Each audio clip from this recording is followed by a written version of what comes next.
What's up YouTube? Welcome to the Tech Musketeers, where in this video we will be reviewing the iPhone XS, which was released in October 2018, and if it is still worth it in 2020 with the new iPhones around the corner.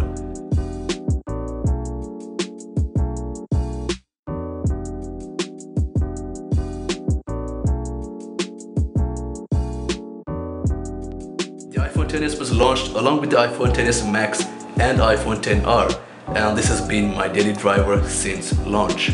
The iPhone XS has a 5.8-inch Super Retina OLED display and has both Gorilla Glass 6 on the front and back, and sports an aluminum and glass sandwich design. The iPhone XS sports Apple's 7nm A12 Bionic chip equipped with 6 CPU cores and is shipped with iOS 12 out of the box, which now runs the latest version of iOS 13.5.1. I purchased the 64GB variant, which is the base storage along with 4GB of RAM. iPhone XS also comes packed with 256GB and 512GB variants as well. The 64GB has been quite sufficient for me, as I don't do gaming and only use it for browsing the web, Twitter, Instagram, WhatsApp, and listen to music. As you can see, there is about 15.3GB for photos and 10.78GB of storage for music, so on and so forth, and I still have 50.9GB of storage remaining, which is quite sufficient and has been useful for me throughout my over a year of usage. Comparing this with the most recent iteration of iPhone, which is the iPhone 11 Pro, which sports a triple 12-megapixel camera setup that is ultra-wide, wide and telephoto. The main camera on the iPhone XS rocks a dual 12-megapixel sensor with optical image stabilization and a quad LED flash, and records 4K video up to 240 frames per second. Although the iPhone does not have a wide-angle lens, it does have a 12-megapixel telephoto lens, which helps with the portrait mode, which we all know and use. These are a few photos which I've taken using the iPhone XS using the wide and telephoto cameras.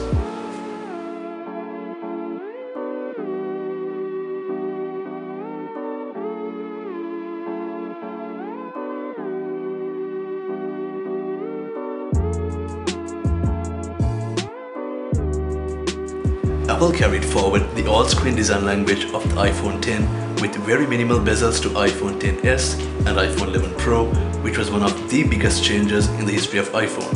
iPhone XS comes with stereo speakers on the top and bottom, which is loud, balanced, and overall decent for a smartphone even in 2020 standards. So let me play a quick song for you to see how and what the speakers sound like.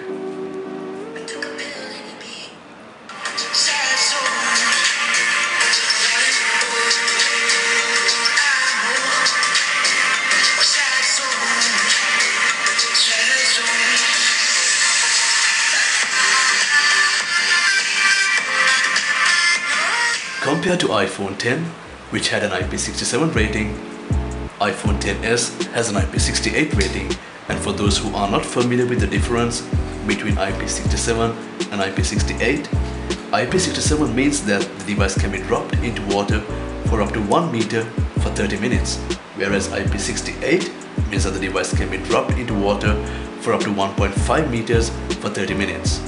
The plus point here in iPhone 11 Pro in this aspect is that even with an IP68 rating this time around, it has a maximum depth of 4 meters up to 30 minutes in water.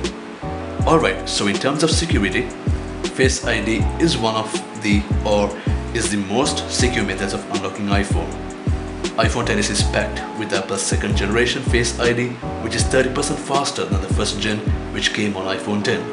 Moving on to battery life, the 2658 mAh battery on iPhone XS used to last over a day on average usage for me at the beginning, and now gives me a day's use at most. The battery life most likely will depend on your usage and charging patterns. Alright, so the iPhone XS comes in 3 different colors, which is space gray, the one I got right here, and the gold, which is this one, and the one in silver, which I don't have with me at the moment. So to sum it all up, I highly recommend purchasing iPhone XS in 2020, and if you're looking for something which delivers what the iPhone 11 Pro offers but for a better price. Because even with standards in 2020, iPhone XS feels really premium, has really great performance, and gives the best bang for the buck in 2020. with great software support compared to Android, which gets OS updates at different times. iOS is very consistent and every iPhone gets the update at the same time. Alright, so that's it for this video, and if you found this video helpful, do drop a like and click the subscribe button and the bell icon to get notified for future videos. So that's it for today. Thank you all, and I'll see you in the next one.